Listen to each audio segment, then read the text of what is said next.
Catrina, good to see you today. Thank you for coming. You look fantastic. We appreciate you coming in. I really do. I think it's great. I'm excited to see how this is going to turn out. So, as you know, we had some questions that we wanted to ask you. Well, I know you enough, and there's still stuff that I don't know about you. But with that, there's a lot of customers and people that you work with would love to get to know you a little bit more. So, a couple questions here. Was there a particular time or place you realized that you wanted to become a realtor? Well, I love homes. My husband and I did a complete remodel on our house just recently. Well, it took us some time, of course, as it does, but to get ideas, we would go to open houses in the neighborhood. We'd drive around on the weekends and look for those signs and go in and talk to the realtors and let them know, why we were there. Talking to different realtors in the market and seeing all these beautiful homes and all of that just kind of sparked an interest for me. So gave me a little bit of an inkling of maybe this might be something that I might want to do. So that was the beginning. The remodel part, as far as the houses go and what they look like and the layout and the floor plans and the designing stuff, is that something that you really kind of align with? I enjoy decorating. I really enjoy decorating. My husband is amazing at design, and together we came up with some great ideas and continue to come up with some great ideas when we walk into homes. Because I still go look at open houses now, because now I'm looking for my clients, but it's still part of it's getting ideas and finding new things, because there's always new things to see.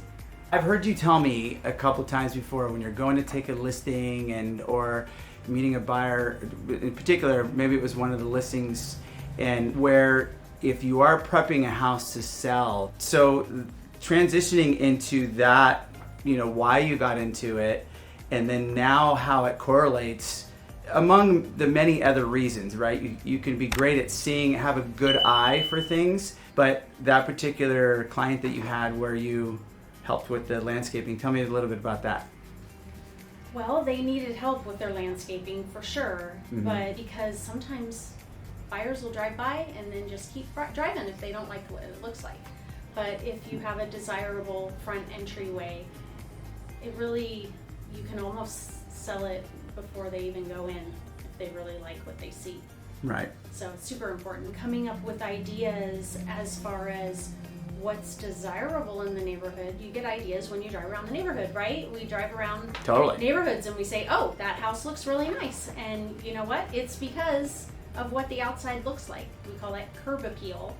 And creating curb appeal in the front yard of a house is so very important. I had a teacher in high school that told me I should be an attorney.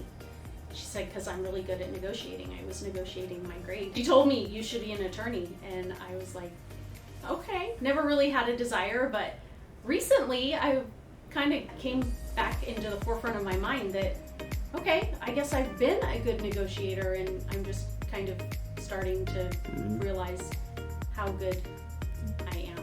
Yeah. But yeah, it's all about listening to your client and listening to the other agent and understanding everyone's wants and needs and coming to a compromise, right? That navigating the process takes a lot of communication. It really does. And with communication, a lot of people don't understand. Communication isn't about the words that you say, it's about what you hear.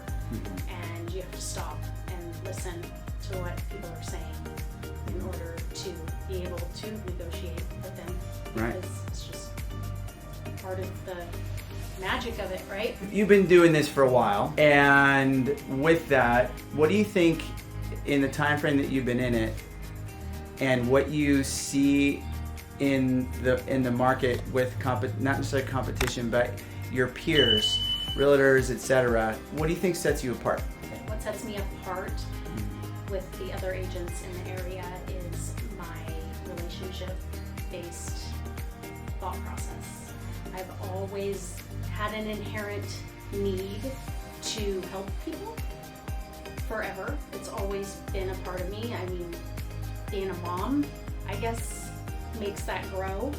But my main concern is to help the people that need me, whether it's my friends, my family, or my clients, which those three are kind of all one and the same in my business. It's not about the transaction, it's about the people in the transaction.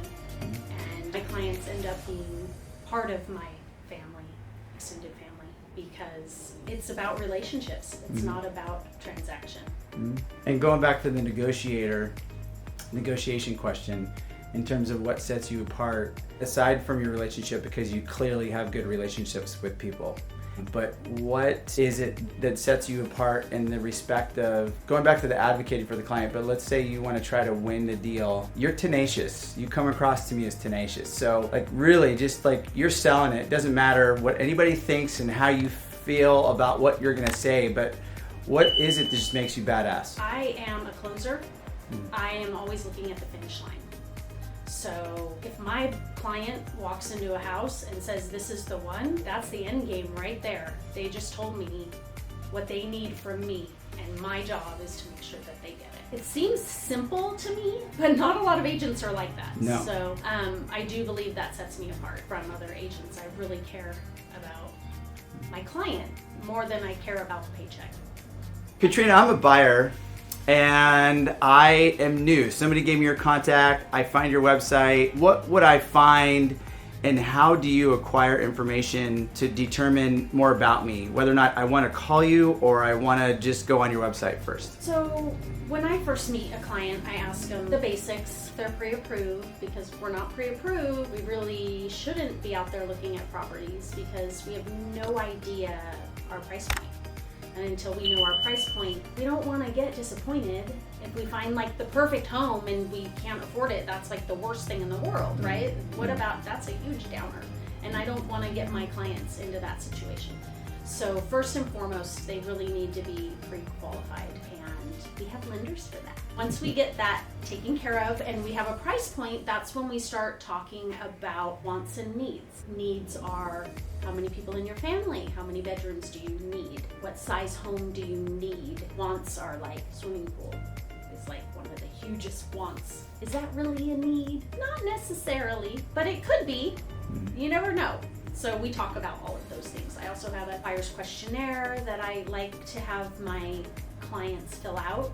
And if it's a husband and wife or a couple looking to buy together, I want them each to fill a questionnaire out, because it's very important to know there's always differences if they're on the same between page. each couple, and we need to know that in the beginning, you know, because we don't want to spin our wheels if we can help it. And once we figure those wants and needs out, I have a great search engine that is up to date and current and can give you active information on properties that are just now coming on the market, and you can see when they go pending, you can see when they close, which is just good education for my buyers. And if they're a first timer, if this is their first time buying a home, it's very, very important to me that we sit down and we go over the residential purchase agreement, because it is a very long document that can seem very cumbersome, but it's really not. And so I like to get that over with before we start looking at properties.